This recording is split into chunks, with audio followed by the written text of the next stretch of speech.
తూర్పు గోదావరి జిల్లాలో జ్వరాలు ఇంకా పట్టి పీడిస్తున్నాయి. పలు ప్రాంతాల్లో జనం రోగాలు బారిన పడి అల్లాడుతున్నారు. వైద్య సేవలు పూర్తి స్థాయిలో అందక మరింత ఇబ్బందులు పడుతున్నారు. తూర్పు గోదావరి జిల్లాలో పలు ప్రాంతాల్లో వ్యాధులు ఇంకా తగ్గుముఖం పట్టలేదు. ప్రధానంగా మన్యం మండలాలకు సరిహద్దుల్లో ఉన్న తుని, ప్రత్తిపాడు, జగ్గంపేట పరిసర ప్రాంతాల్లో పీడితులు అధిక సంఖ్యలో ఉన్నారు. సాధారణ జ్వరాలతో పాటు మలేరియా, టైఫాయిడ్, డెంగీ వంటి వ్యాధులు పట్టి పీడిస్తున్నాయి. ప్రత్తిపాడు నియోజకవర్గంలోని రౌతులపూడి, శంఖవరం, ఏలేశ్వరం, ప్రత్తిపాడు మండలాల్లోని గిరిజన గ్రామాల్లో జ్వరాల తీవ్రత అధికంగా ఉంది. అపరిశుభ్రత, దోమల బెడద కారణంగా రోగాల పాలవుతున్నారు. ప్రత్తిపాడు మండలంలో తోటపల్లి పర్యాటక ప్రాంతం ప్రకృతి సిద్ధంగా ఏర్పడిన జలపాతాలకు నిలయం.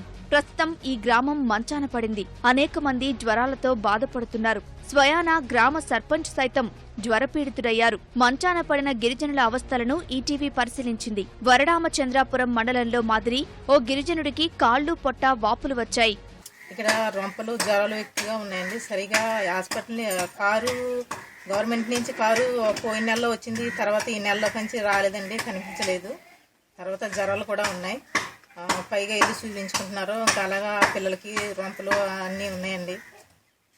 మాకు 6 నెలలు పెట్టి జ్వరం అండి. దారులు కూడా సరిగా వస్తలేదండి. మేము పల్లెటూరు అండి, మా అడవుల్లో కూడా వస్తలేదండి. తోటపల్లితో పాటు గోకవరం, వంతాడ, పాండవులపాలెం, గౌరువాక, కృష్ణమూర్తిపేట తదితర గ్రామాల్లో జ్వరపీడితులు ఎక్కువగా ఉన్నారు. విద్యార్థులు జ్వరాలతోనే పాఠశాలలకు వెళ్తున్నారు.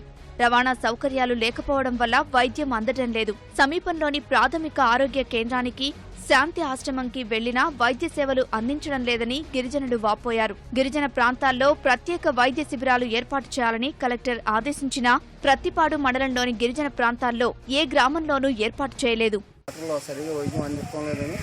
ఒంటి గంటకి కట్టేశారండి హాస్పిటల్. ఎప్పుడు కూడా ఇలా కట్టేస్తుంటారండి. వారానికి డాక్టర్ గారు 4 రోజులు వస్తుంటారు.